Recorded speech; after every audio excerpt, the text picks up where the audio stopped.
What's up, guys? Welcome to another episode of Rockstar News, the podcast. And today I have special guests Moretta and Matt Smith. We're going to be discussing about infrastructure in Orlando and why it sucks so much. And we're going to come up future plans for it and see if we can come up with some solutions possibly, or we're just going to waste a bunch of time. So we'll see what happens. Either way. All right.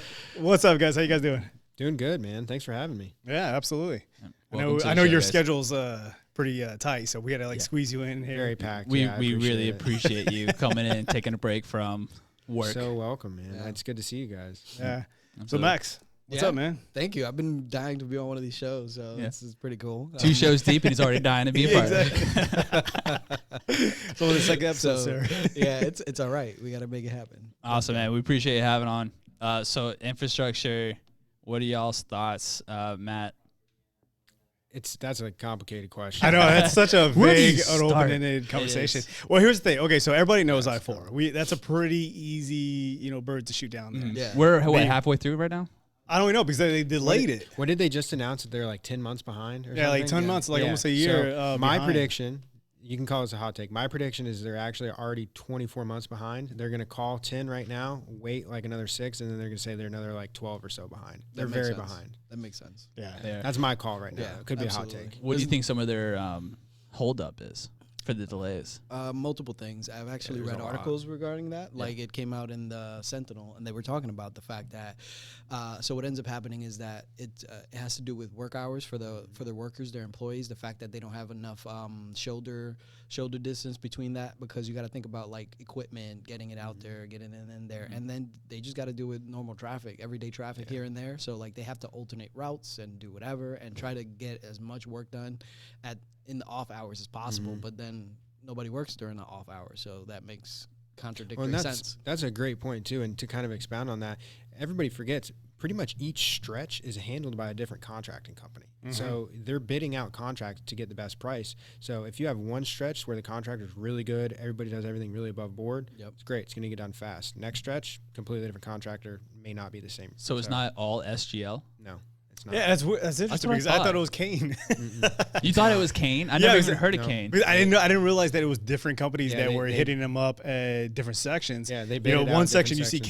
Kane, another one is SGL. Yeah, SGL's over here in Altamont Yeah, Springs. there's, I mean, pretty much anybody who's a who's who for transportation and industrial structural engineering, they've got a contract somewhere on it. Because I mean, it's That's off the crazy to government, me. so I mean, that's if part of one it. company and you have one stretch and then you have another company other stretch, if you guys aren't coordinating together, you could really be off on your math on some of that. Like Absolutely. the overpasses, I don't know if you've seen some of the overpasses between 408 and I-4. Some of them like a little wonky. I don't know. When they Yeah, they connect, are. you're like, ugh. I don't know how that's supposed to work out when you're driving on it. Yeah, I noticed over here at the Altamont Springs, the I-4 and 436 exchange, the pillars that they're building, they have like one pillar is like perfectly, even. Another one is like a little cantered. It's like I guess they went in a like, instead of going perfectly straight, they went this way, and then the top part they had adjusted. Slanted. So it's like slanted. So like it has like this wedge that gets thicker to one side. They're I probably s- better off with just sticking with one company. I swear, every time I go in there, it's a different traffic. They pattern, probably- too. There's they new probably exits don't. somewhere. Do And they dude- even announce it anymore? You can go to the Ultimate I-4 project and you It's can see so what's going vague. It's on. like even if you try to see completed plans of it, you Yeah. can't. Well, I think part of it is they did that ahead of time, and they're so far behind on their schedule, and they just don't even. And then a lot of things is that a lot of companies don't account for inclement weather. Like they had that recent time that what was Hurricane it? and The everything. hurricane came through and flooded a bunch of areas, but it Yeah, was due that'll to really the fact hurt. due to the fact that they didn't prep for that. Like they didn't put like water outlets and everything where they were supposed to, because they were contracted to have water, outlets and places for it to like overflow. And I forgot what company it was, but one of the companies got penalized and they lost money because of it. Like the government was like, Dang. we're not going to pay you for that. Dang. Yeah. No, I mean, I don't know. I think the biggest issue I have is the downtown area. Yeah. Like no matter what time of day you go down there, like if you're heading towards Tampa, you get into like this crazy 4S's Yeah. and traffic just stops. Yeah, from It Fairbanks does. all the way to 50. Yeah. What I Horrible. find interesting too is a lot of the areas that they've changed where it would bottleneck before, where you had like a popular exit like Altamont Springs going toward downtown from like Sanford. All they did was expand the exit route. So you haven't done anything to impact the traffic. Nope. You've just made it so more people are waiting in line and it still bottlenecks the same. Yeah, So absolutely. I don't know. Yeah. But what I would add to that is just like I think most people in this table knows that like when they build infrastructure and like when we build like wider roads and wider highways, it's only going to get more congestion Because you're inviting more cars. Yeah, exactly. Because like if we pay attention to any of the studies that's been published out there, they always talk about like how certain like cities are taking away highways that cross through them, and congestion has actually decreased, traffic has decreased, and time of travel has actually increased, like has decreased as well. So By taking away major highways. yeah, Well, here's the thing: if you provide a resource, you could also create demand for it. Right. So as soon as I-4 is completely done, it's gonna need to be expanded again, because people are just like, oh, the road is expanded, I can go on it now. Well, alternatively, people would take alternate routes. Yeah. And now because they feel like, oh, this is good. Like go to Atlanta. Atlanta has like 8-lane highways. And it's still And packed. there are bottlenecks. parking lots. Same thing with Los Angeles. Yeah. Chicago, a little bit different just because of the Richmond. way Chicago did their highway system elevated up, but it's the same way. So like there's been scientific studies as well, and they pretty much use marbles to demonstrate it.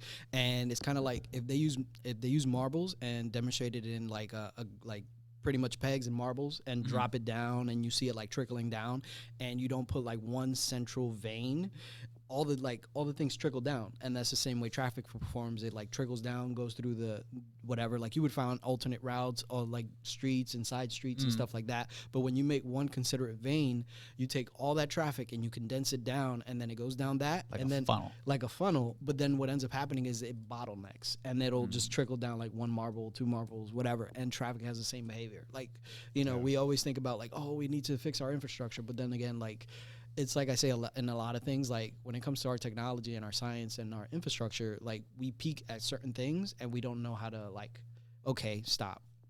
Let's try something. Well, here's the thing. Like a lot of people complain that there's not enough money to go in infrastructure. As of 2017, over about $15 billion in transportation infrastructure was allocated towards improving Central Florida. And this is kind of like the breakdown here. $2.3 billion to the I-4 Ultimate Project, overhauling the Interstate 4, which connects to the Gulf of Mexico and Atlantic Ocean. $3.5 billion to an express train connecting Orlando to Miami called the Bright Line by All Aboard Florida. I can't wait till it's done. Yeah, me too. Brightline is actually now. But do we really need that? Yes. Like, do we need? I would totally take a train to Miami Yes, instead would of too. driving. Yeah, but they have would like too. buses. They No. have like. Screw a Not the bus. same. No, it's not the Not same. the same thing. So How dare you the- say a bus? So let me expound upon that. So what ends up happening is that Brightline is no longer Brightline. It's Virgin Trains USA. It got bought out by the guy who owns Virgin Trains. Richard and- Branson. Richard Branson. No. Yeah, don't. Yeah. So Richard Branson brought out Brightline and became Virgin Trains USA. That started to do a partnership with Brightline. And what ends up happening is that how they explained it is that Miami is too far to fly and too close to drive. So when it comes to that, it's something that you got to consider. Like, when it comes to like driving and traffic and all that other stuff, where it's easy because you got to think. Number one, Florida is the top visited state in the country, and in the country, not even in the. And then Miami's one of the top visited cities in the world. So is Same thing with- Orlando. Yeah, exactly. So You gotta keep talking, bro. Yeah. Okay. Cool. Thank you. You just got to roll through these selfies here. Okay. We're That's taking good. selfies, and literally Max just paused for It's it. like, wait a minute. They pause this recording here. Yeah. All right. So yeah, let me break down this this Yeah, infrastructure continue on that plan. list. All right, so we stopped at Trains, the Bright Line. Yep. All right, so they're going to be expanding the Orlando International Airport to $3.1 billion. Now they brought they built the Sea terminal. sea terminal. It looks awesome. Have you guys seen Yeah. it? Yeah, it's so cool. It's I haven't been there yet. huge. Yeah. It's so awesome. cool. No. It's So awesome. cool. I used to drive. It's exit B, I guess, or terminal B Yeah. to south exit, and I actually watched that whole building get developed. Really? And it was a giant sinkhole. I'm like, what are they Yeah, it's digging really for? cool. Oil down there? Because all they're finding is the water table. But they built a huge underground, and they built it up, and it's massive. It's That's awesome. gorgeous, and it's huge. It's it's an really amazing addition to the Orlando International Airport. Yeah, the only issue I had with that was that when Rick Scott was governor, he was like basically holding the project hostage, and he was like, "Well, if I get reelected, I'll go Yeah. ahead and allocate Of money course. towards it." And Maybe it's like, there's some little kickback. on this. yeah, exactly, yeah. There's All some right. questionable stuff when it comes to this stuff. But let's moving on. All right, $1.6 billion to the creation of the Wekiva Parkway, completing Orlando's Beltway system, which I think that's a pretty cool idea. Like we're going to create that huge loop around Yeah. Orlando. Every major city's got one. Yeah. Yeah. $650 million to the expansion of Port Canaveral, which has nothing to do with Orlando, but I guess Well, I mean, they're expanding all so that much. stuff It does, and it's part of the tourism industry. Yeah, too, with, like, cruise there's ships so and a lot of everything. people come to Florida just to get on cruise ships, and Yeah. they go there. So Port Canaveral is out of date; it needs to be updated. And particularly with the sea terminal, which is going to be a huge international hub, you're going to be Mhm. drawing a lot of people in, and they're going to be going to those cruise ports in Port Canaveral, Tampa, Fort Lauderdale, and Miami. And as well. isn't the Bright line supposed to go that way too, or the Virgin line? Yeah, the It's Virgin supposed to line go is- there. yeah. That way, people can get over there and then down. I know Yeah. Disney wanted a piece of that. Oh Yeah. yeah, of course. They But they still- didn't want to pay Disney's for like, it. hey, bring the train over here. Yeah, but they didn't want to pay for it. Yeah, they didn't want to pay for it. That's No, what I of was course hearing. not, because Disney knows that it. They don't want to drop that billion. But it would behoove want the that train.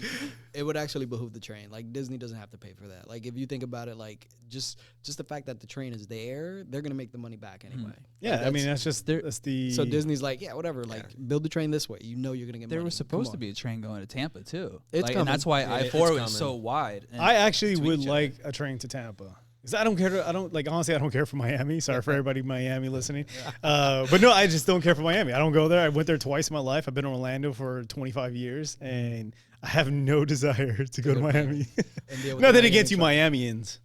Nothing against Miami Yeah, traffic. exactly. Right? Yeah. All right, so continue on. They want to, or they at least allocated $800 million in investment to the regional commuter rail system called SunRail. Yeah. Okay, so in your honest opinion, what do you think about SunRail? Who goes? They, Boo. I use it every now and then when I can to like for events, I've or yet if to I don't use it. want to drive all the way up to, if I know I'm drinking, like I'll go to, if I want to go to Lake Mary or Sanford, I'll take the train up there. Yeah. And we'll get off and we'll just Uber. It's so much more effective. It It's gonna be a is. lot cheaper than a DUI. It's a great idea. Yeah, it's always cheaper than the DUI. Very poor execution. Yeah. Great idea, poor execution. And I Yeah. agree with that. I- I think yeah. the whole idea of the train system here in Florida would be a fantastic idea. And I think if they modeled it off of Philadelphia, because Philadelphia doesn't have like an underground subway system. All their trains are above ground. Right. And it isn't like New York where you have to have like a subway system. So it's just like, if we took that system and we put it into Orlando, I think it would do very well. But here's the thing, like Philadelphia is just as spread out as Orlando. It's just, it's older city. very It's more, similar. it's more built up. So like literally like, when I go there, there's a town called Bryn Mawr that I would stay in.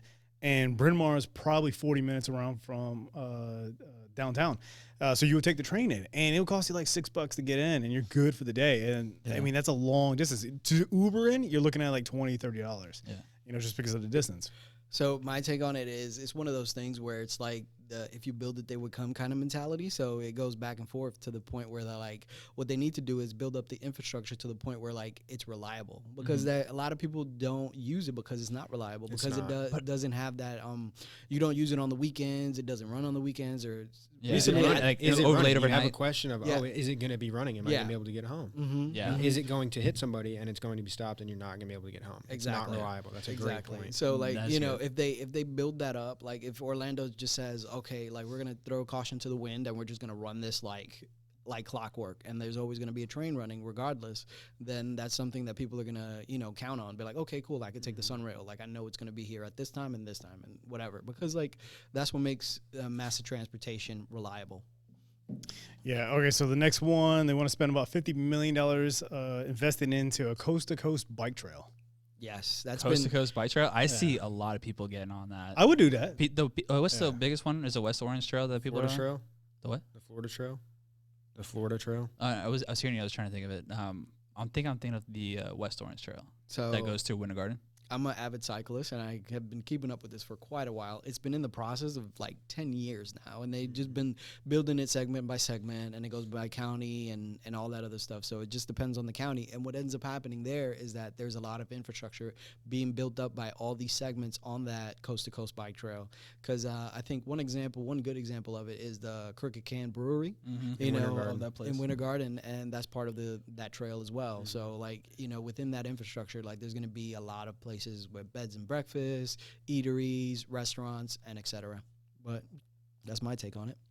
Yeah. No, I'm all for it. Like I like that whole idea of having a bike trail, especially having more outdoor activities. I think, and this may be because I'm like a old schmuck, but the idea of having like more outdoor activities sounds appealing. And like because I feel like in Florida we have this huge tourist industry, but it's only accessible if you spend $1,000. It's very expensive, right? It's so like It's you know very you're expensive. like people sit there like, oh my god, you must have so much fun living in Orlando, and I'm like, you know what? Like I don't. Yes. Yeah, exactly. have Like so much fun living around. just to go to like Islands of Adventure, Universal Studios or something like that. It's pricey. Yeah, you're gonna spend about $100 something just to get in, and then you talk about the food, drinks later on. So you don't really like. I feel like Florida has such a beautiful natural environment that you can take, that you can enjoy, but like the infrastructure isn't really there. Like I love going to parks. I was talking about a buddy about something very similar a couple days ago about Disney. Think about it for these families, your traditional family of 4 coming from like Iowa for a week-long Disney vacation with airfare for 4, staying on property at Disney, going to the parks every day. I mean, you're looking at about $10,000 for a vacation for a week. Like if you're going on a Disney cruise, you can almost double that. Nope. It's very expensive. Disney doesn't want you to leave their pocket though. Like they want to keep. Why it would you? in-house. That's good Yeah. business. Yeah, but I would say to that effect, like they're not spending a lot of money and everything. I forgot what it was. There was just going back to infrastructure. It was talking about like there was a caption I read somewhere that it says it takes an hour to go from Orlando to Orlando. We're all laughing because even the people listening are laughing because it's true. Yeah, like every time I have an appointment anywhere, I always calculate an hour of Yes. drive time in there. I have an hour and a half least. notification. Yeah, that's the And same then thing. At Like, that hour and a half, I look at the maps, And you see what traffic's like. see what right? traffic's like. see what traffic's like, especially if you have to take I-4 to go anywhere. Yep. Typically, 408, which is a toll road, is relatively okay. I got on depending- there this morning. It was bumper to bumper. at bumper to bumper. 6:30. Yeah. Well, one? I guess rush hour. 408. Really? Yeah. Oh, it's wow. 6:30 this morning. Well, that's rush hour. Is it? It is. It's pretty I early. say from like Is it really? 6:30 to about 8:30. It's Nah, bumper. It's pretty bad. Yeah, but like, what's the rest of that list look like, Mike? Oh, that was pretty much it. Like Yeah. they go into like what they actually have done so far, Yeah. which is a brand new Dr. Phillips Performing Arts Center, which cost $488 million, So- and they're actually doing an additional expansion onto the Philharmonic Center. the north side of it. Yeah. Yeah, we see that being built up. Is that what it's the expansion, right? So they built it, and then they built it again, and then they're gonna build They're it. gonna the build third it some time. more. They're gonna like piecemeal it together, like. Absolutely, that's one way to go about it. But yeah, definitely. So another thing I think they didn't put it on that list was the fact that like they're trying to push for light rail. So what light rail ends up being is like buses that run on electricity, and they don't have like it's just not ground gas. embedded. No, It's gonna be electric. Yeah, it's gonna be electric. Yeah. So they're trying to push for electric, and it's gonna be like a bus. So it's gonna have moments that it could get off its connectivity, and it's not gonna have any like Power. in-ground rails or anything like Okay. that. So there's a lot of cities that are pushing for light rail. So you'll see I'm like about that Yeah. because I mean, buses are running nonstop. Mhm. They're constantly breaking down or have to constantly get repaired, Yeah. and they're constantly burning gas. yeah, Even just sitting there. So I'm about that. Cut a little bit of carbon emission. yeah, definitely. Yeah. What's the cost differential on that? I think that's a good one. You're asking us to do Great math, question. sir? How Yeah. dare you? Sorry, I know it's still early in the morning. It Oh, just That's a depends. great question. That's a though. great In question. theory, I I would would love to with see that. it, but on paper, that may be why a lot of cities are pushing for it, but they're not getting it. No, like it Because I could depends. see that being very expensive. It's not as expensive as what you would think about regular rail. I- So I'd because have like to you- see that on paper. yeah, I I think can that'd be very definitely expensive. I'll pull it up like Yeah. not at the moment, but I can definitely pull it up because I know that Brooklyn's like seaside communities, they're building a light rail system over there. That's pretty cool. Yeah, so I'll bring it up and it'll show you the difference. I think it's a great idea. I would love to see it. Are they trying to maybe get like a federal incentive out of it? Maybe I have no earthly idea. is that possible? So what ends up happening is that like they don't like using federal money for like infrastructure projects. Like you know what I mean? Like they Does he always- become beholden, man? yeah. Like think about like the whole thing with AOC.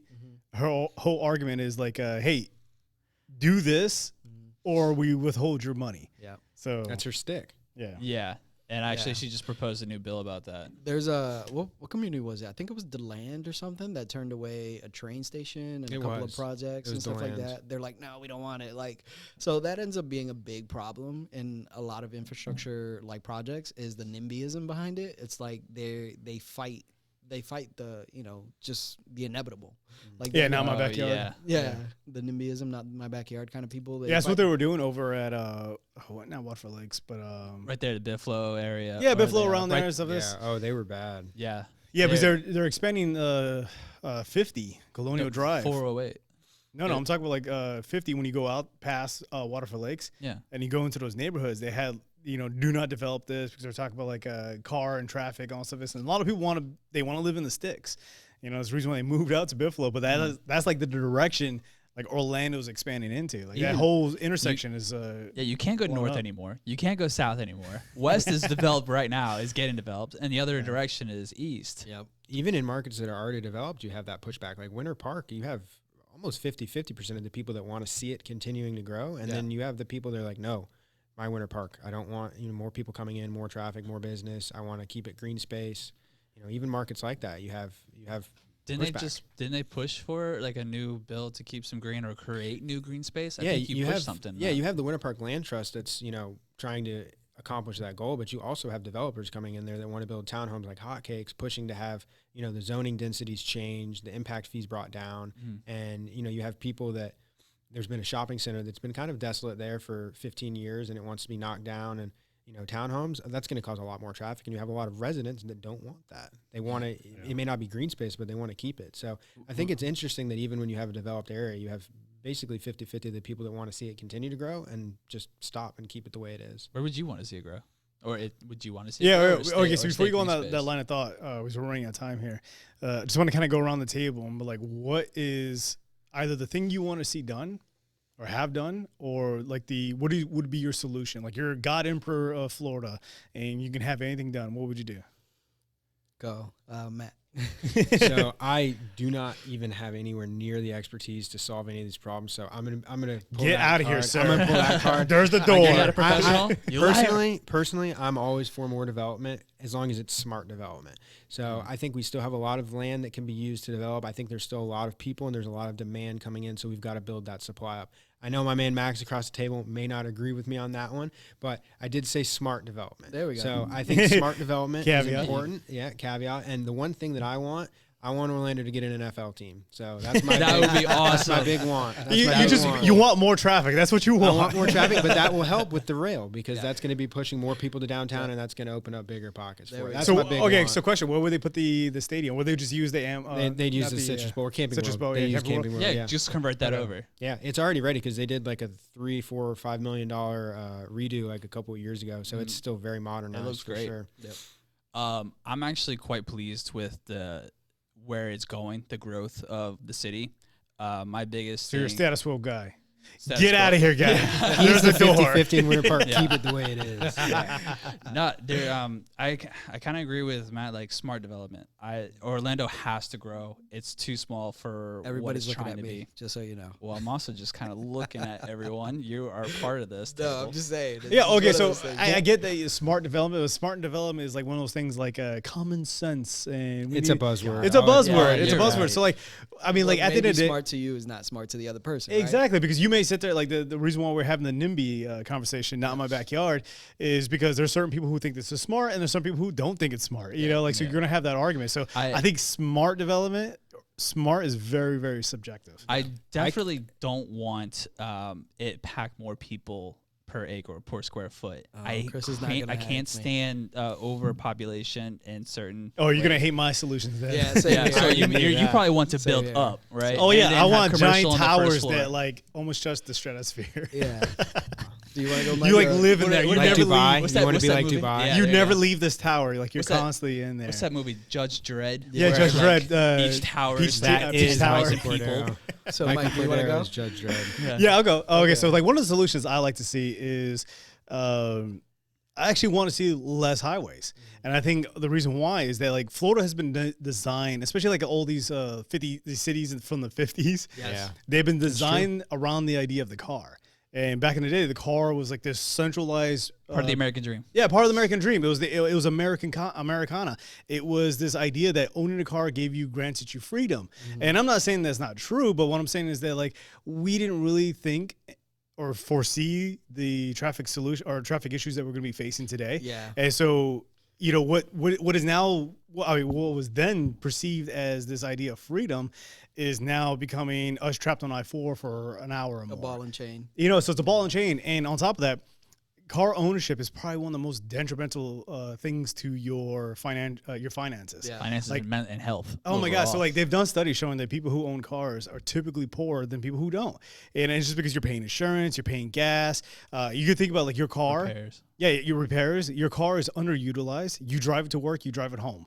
Or you drive it to a store and you're done. Yeah. And like 90% of the time it's doing nothing and you're still paying for it. Yeah. So I think the whole idea of like designing cities around the car is an antiquated idea. Yeah. And I think we need to go to the idea that like more foot traffic, the idea of 20-minute cities, communities, the more idea of public transportation, more walking paths, more of less of the car. Yeah. So at least that's the direction I want to go. And even if like, I'm not saying get rid of the car completely, but another way to reduce traffic is to get rid of a lot of these traffic lights and put in roundabouts. Yes. Yes, I was actually going to bring that up too. Love roundabouts. Oh, absolutely. Yeah, they love to say "screw you" who's in the middle. Yeah, exactly. So Florida does have the most roundabouts in every state in the United States, and no one knows how to use them well. No way. No one knows how to use them. It has more. It has the most roundabouts in any other state in the Where? United States. Where are the they? Thing is that they're everywhere. What people fail to realize is that even in like communities, they have roundabouts. So like you think about gated communities, subdivisions, and all that other stuff, they throw roundabouts in there like all the time because they don't want to deal with that kind of stuff. Like think about any like gated community you've been to recently. There's going to be a roundabout. Okay, so let me finish my statement. I'm going to be on the same side as Mike. I'm definitely going to go for more dense population. But the thing with me is like I'm looking at giant mega towers. Right? No giant mega towers. No giant mega towers. For me, it's all about like psychology behind a lot of things that you do. So they said that like the best height for buildings is 5 stories. Like anything more than 5 stories, it ends up being off-putting to people and it's not inviting. I don't care about that. But yeah, because I want sardines density. Mike doesn't care about like emotions and stuff. I want efficiency behind. Hey, we just finished having a conversation about how the robots are going to take over and we need to become machines. You don't need emotions when you're a robot. Oh God, stick to the subject. Heard it here first. So let's finish with the rest of the infrastructure stuff. So and then multimodal commuting, and then I'm a big proponent for banning cars from certain swatches of. Don't like that.